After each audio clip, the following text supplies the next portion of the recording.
प्रिय भक्तों, अगर आप भी चाहते हैं कि आप शनि देव की कुदृष्टि से बचे रहें और आपको शनि देव की सिर्फ आशीर्वाद और असीम कृपा ही प्राप्त हो, तो आप इस महामंत्र का जाप अवश्य करें। इस मंत्र के नियमित 108 बार जाप करने से नकारात्मक ऊर्जा और बुरी शक्तियां समाप्त होती हैं। काला जादू, टोना टोटका और तंत्र बाधा, काला जादू, टोना टोटका और तंत्र बाधा का नाश होता है। व्यक्ति का तेज और आत्मविश्वास बढ़ता है और साथ ही शनि देव की कृपा से उसे अथाह धन की प्राप्ति होती है। इसलिए प्यारे भक्तों, आप इस महामंत्र का जाप अवश्य करें। जिस भी भक्त ने आज तक इस महामंत्र का जाप किया है, उसे सिर्फ शनि देव की असीम कृपा ही प्राप्त हुई है। इसलिए प्यारे भक्तों, आप इस महामंत्र का जाप अवश्य करें। यह मंत्र बहुत ही शक्तिशाली और प्रबल मंत्र है। इस मंत्र का प्रभाव तुरंत ही दिखाई देने लगता है और साथ ही आपका जीवन सुखद हो जाएगा। अगर आप शनि देव का आशीर्वाद प्राप्त करना चाहते हैं तो इस वीडियो को लाइक और चैनल को सब्सक्राइब जरूर कर दीजिए और कमेंट बॉक्स में जय शनि महाराज अवश्य लिख दीजिए। तो चलिए भक्तों, मंत्र का जाप करना प्रारंभ करते हैं। ओम ह्रीं सन शनैश्चराय सर्वदोष निवारणाय स्वाहा। ओम ह्रीं सन शनैश्चराय सर्वदोष निवारणाय स्वाहा। ओम ह्रीं सन शनैश्चराय सर्वदोष निवारणाय स्वाहा। ओम ह्रीं सन शनैश्चराय सर्वदोष निवारणाय स्वाहा। ओम ह्रीं सन शनैश्चराय सर्वदोष निवारणाय स्वाहा। ओम ह्रीं सन शनैश्चराय सर्वदोष निवारणाय स्वाहा। ओम ह्रीं सन शनैश्चराय सर्वदोष निवारणाय स्वाहा।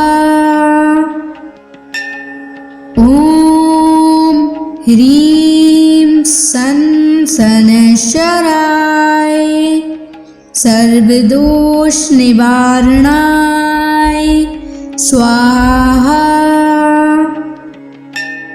ओम ह्रीं सन शनैश्चराय सर्वदोष निवारणाय स्वाहा। ओम ह्रीं सन शनैश्चराय सर्वदोष निवारणाय स्वाहा। ओम ह्रीं सन शनैश्चराय सर्वदोष निवारणाय स्वाहा। ओम ह्रीं सन शनैश्चराय सर्वदोष निवारणाय स्वाहा। ओम ह्रीं सन शनैश्चराय सर्वदोष निवारणाय स्वाहा। ओम ह्रीं सन शनैश्चराय सर्वदोष निवारणाय स्वाहा। ॐ ह्रीं सन् शनैश्चराय सर्वदोषनिवारणाय स्वाहा। ॐ ह्रीं सन् शनैश्चराय सर्वदोषनिवारणाय स्वाहा। ॐ ह्रीं सन् शनैश्चराय सर्वदोषनिवारणाय स्वाहा। ॐ ह्रीं सन् शनैश्चराय सर्वदोषनिवारणाय स्वाहा। ॐ ह्रीं सन् शनैश्चराय सर्वदोषनिवारणाय स्वाहा। ॐ ह्रीं सन् शनैश्चराय सर्वदोषनिवारणाय स्वाहा। ॐ ह्रीं सन् शनैश्चराय सर्वदोषनिवारणाय स्वाहा। ॐ ह्रीं सन् शनैश्चराय सर्वदोषनिवारणाय स्वाहा। ॐ ह्रीं सन् शनैश्चराय सर्वदोषनिवारणाय स्वाहा। ॐ ह्रीं सन् शनैश्चराय सर्वदोषनिवारणाय स्वाहा। ॐ ह्रीं सन् शनैश्चराय सर्वदोषनिवारणाय स्वाहा। ॐ ह्रीं सन् शनैश्चराय सर्वदोषनिवारणाय स्वाहा। ॐ ह्रीं सन् शनैश्चराय सर्वदोषनिवारणाय स्वाहा। ॐ ह्रीं सन् शनैश्चराय सर्वदोषनिवारणाय स्वाहा। ॐ ह्रीं सन् शनैश्चराय सर्वदोषनिवारणाय स्वाहा। ॐ ह्रीं सन् शनैश्चराय सर्वदोषनिवारणाय स्वाहा। ॐ ह्रीं सन् शनैश्चराय सर्वदोषनिवारणाय स्वाहा। ॐ ह्रीं सन् शनैश्चराय सर्वदोषनिवारणाय स्वाहा। ॐ ह्रीं सन् सनशराय सर्वदोष निवारणाय स्वाहा।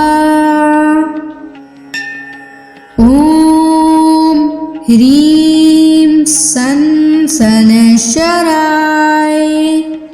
सर्वदोष निवारणाय स्वाहा। ॐ ह्रीं सनशराय सर्वदोष निवारणाय स्वाहा। ॐ ह्रीं सनशराय सर्वदोष निवारणाय स्वाहा। ॐ ह्रीं सनशराय सर्वदोष निवारणाय स्वाहा। ॐ ह्रीं सनशराय सर्वदोष निवारणाय स्वाहा। ॐ ह्रीं सनशराय सर्वदोष निवारणाय स्वाहा। ॐ ह्रीं सनशराय सर्वदोष निवारणाय स्वाहा। ॐ ह्रीं सनशराय सर्वदोष निवारणाय स्वाहा। ॐ ह्रीं सनशराय सर्वदोष निवारणाय स्वाहा। ॐ ह्रीं सनशराय सर्वदोष निवारणाय स्वाहा। ॐ ह्रीं सनशराय सर्वदोष निवारणाय स्वाहा। ॐ ह्रीं सनशराय सर्वदोष निवारणाय स्वाहा। ॐ ह्रीं सनशराय सर्वदोष निवारणाय स्वाहा। ॐ ह्रीं सनशराय सर्वदोष निवारणाय स्वाहा। ॐ ह्रीं सनशराय सर्वदोष निवारणाय स्वाहा। ॐ ह्रीं सनशराय सर्वदोष निवारणाय स्वाहा। ॐ ह्रीं सनशराय सर्वदोष निवारणाय स्वाहा। ॐ ह्रीं सनशराय सर्वदोष निवारणाय स्वाहा। ह्रीं सन शनैश्चराय सर्वदोष निवारणाय स्वाहा। ॐ ह्रीं सन शनैश्चराय सर्वदोष निवारणाय स्वाहा। ॐ ह्रीं सन शनैश्चराय सर्वदोष निवारणाय स्वाहा। ॐ ह्रीं सन शनैश्चराय सर्वदोष निवारणाय स्वाहा।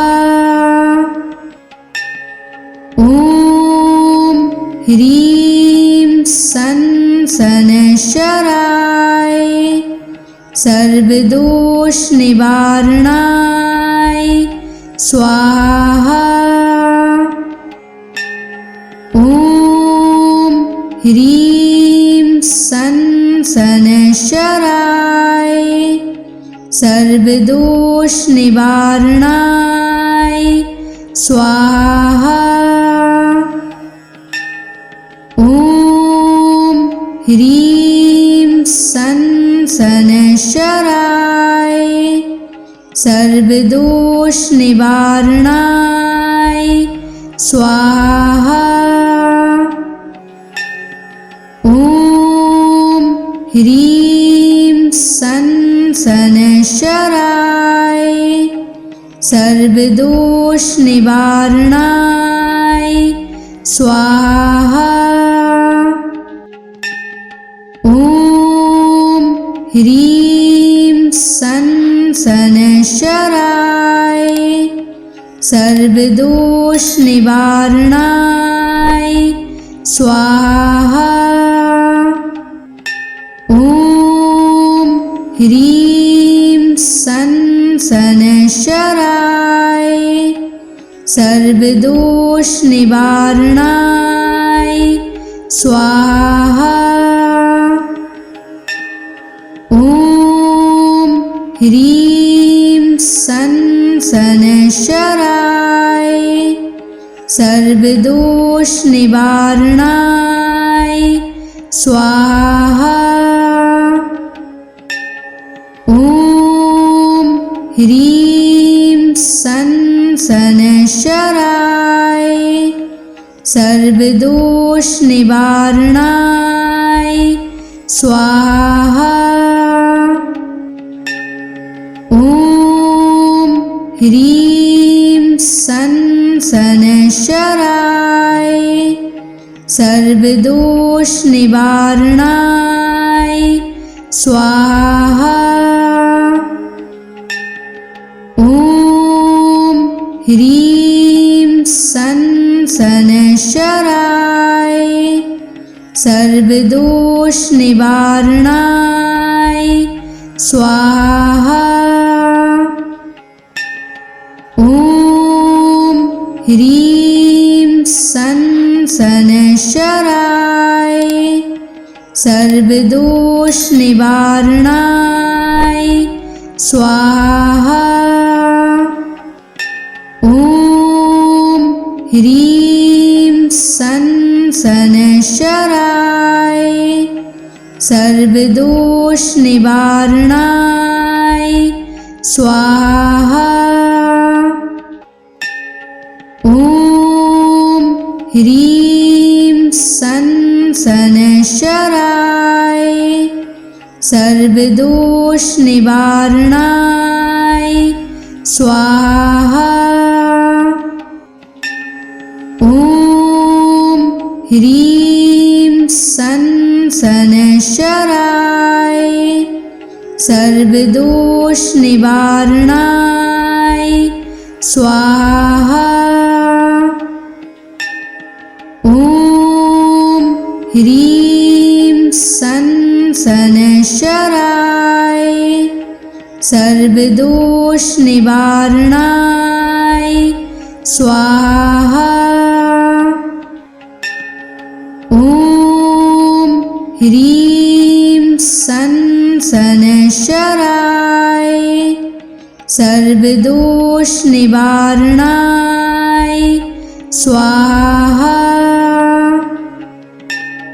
ॐ ह्रीं सन् शनैश्चराय सर्वदोषनिवारणाय स्वाहा।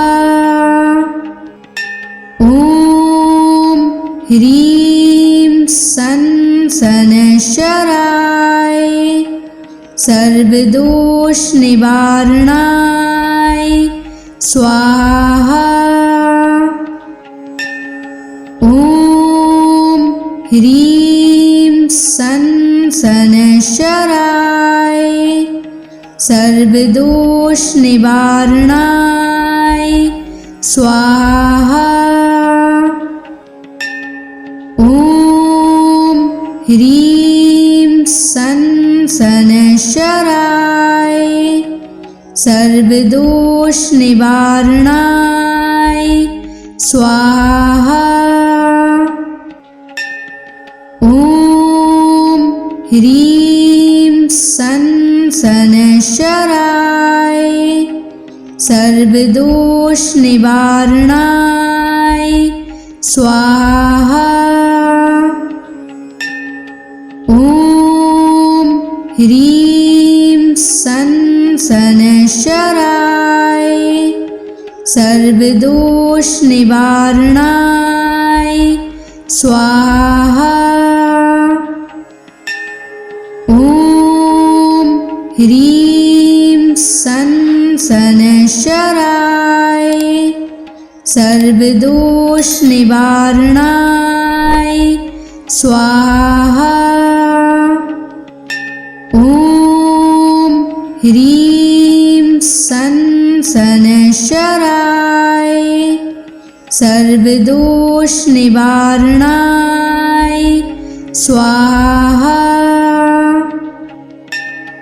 ॐ ह्रीं सन् शनैश्चराय सर्वदोषनिवारणाय स्वाहा। ॐ ह्रीं सन् शनैश्चराय सर्वदोषनिवारणाय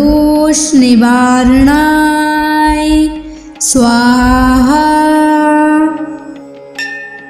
ॐ ह्रीं सन् शनैश्चराय सर्वदोषनिवारणाय स्वाहा।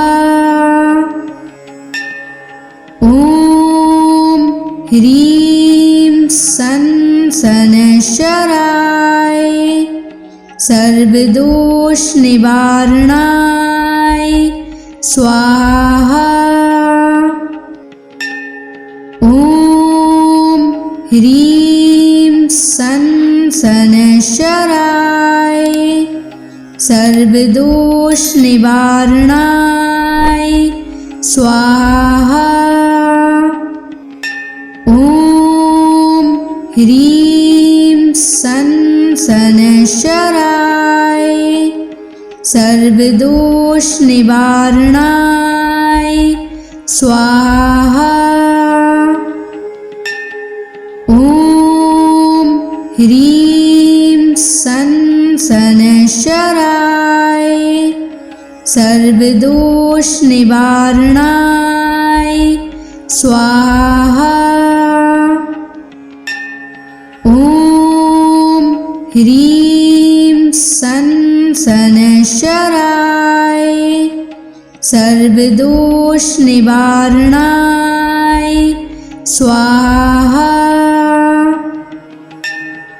ॐ ह्रीं सन् शनैश्चराय सर्वदोषनिवारणाय स्वाहा। ॐ ह्रीं सन् शनैश्चराय सर्वदोष निवारणाय स्वाहा। ॐ ह्रीं सं शनैश्चराय सर्वदोष निवारणाय स्वाहा। ॐ ह्रीं सं शनैश्चराय सर्वदोष निवारणाय स्वाहा। ॐ ह्रीं सं शनैश्चराय सर्वदोष निवारणाय स्वाहा। ॐ ह्रीं सं शनैश्चराय सर्वदोष निवारणाय स्वाहा। ॐ ह्रीं सं शनैश्चराय सर्वदोष निवारणाय स्वाहा। ॐ ह्रीं सं शनैश्चराय सर्वदोष निवारणाय स्वाहा। ॐ ह्रीं सं शनैश्चराय सर्वदोष निवारणाय स्वाहा। ॐ ह्रीं सं शनैश्चराय सर्वदोष निवारणाय स्वाहा। ॐ ह्रीं सं शनैश्चराय सर्वदोष निवारणाय स्वाहा। ॐ ह्रीं सं शनैश्चराय सर्वदोष निवारणाय स्वाहा। ॐ ह्रीं सं शनैश्चराय सर्वदोष निवारणाय स्वाहा। ॐ ह्रीं सं शनैश्चराय सर्वदोष निवारणाय स्वाहा। ॐ ह्रीं सं शनैश्चराय सर्वदोष निवारणाय स्वाहा। ॐ ह्रीं सं शनैश्चराय सर्वदोष निवारणाय स्वाहा। ॐ ह्रीं सं शनैश्चराय सर्वदोष निवारणाय स्वाहा। ॐ ह्रीं सं शनैश्चराय सर्वदोष निवारणाय स्वाहा। ॐ ह्रीं सं शनैश्चराय सर्वदोष निवारणाय स्वाहा। ॐ ह्रीं सं शनैश्चराय सर्वदोष निवारणाय स्वाहा। ॐ ह्रीं सन शनैश्चराय सर्वदोष निवारणाय स्वाहा। ॐ ह्रीं सन शनैश्चराय सर्वदोष निवारणाय स्वाहा। ॐ ह्रीं सन शनैश्चराय सर्वदोष निवारणाय स्वाहा। ॐ ह्रीं सन शनैश्चराय सर्वदोष निवारणाय स्वाहा। ॐ ह्रीं सन शनैश्चराय सर्वदोष निवारणाय स्वाहा। ॐ ह्रीं सन शनैश्चराय सर्वदोष निवारणाय स्वाहा। ॐ ह्रीं सन शनैश्चराय सर्वदोष निवारणाय स्वाहा।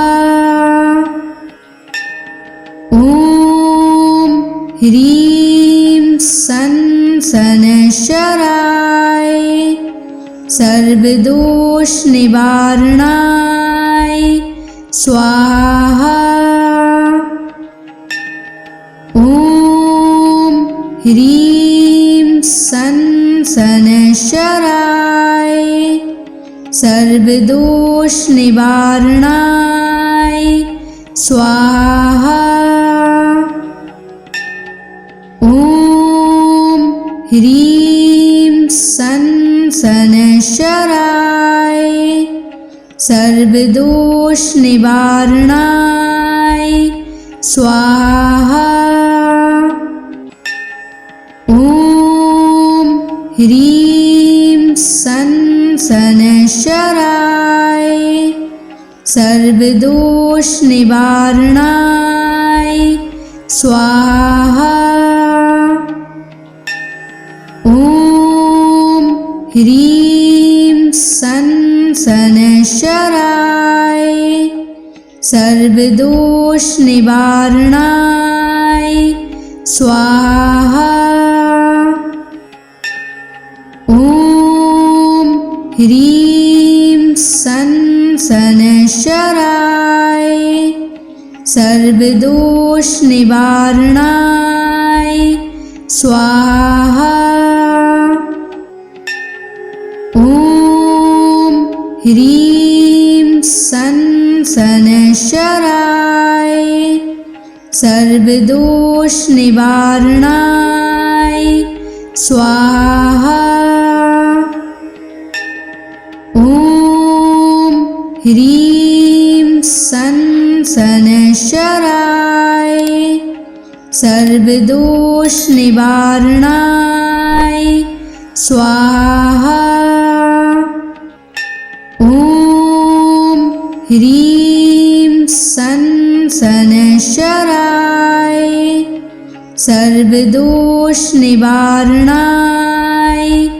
स्वाहा।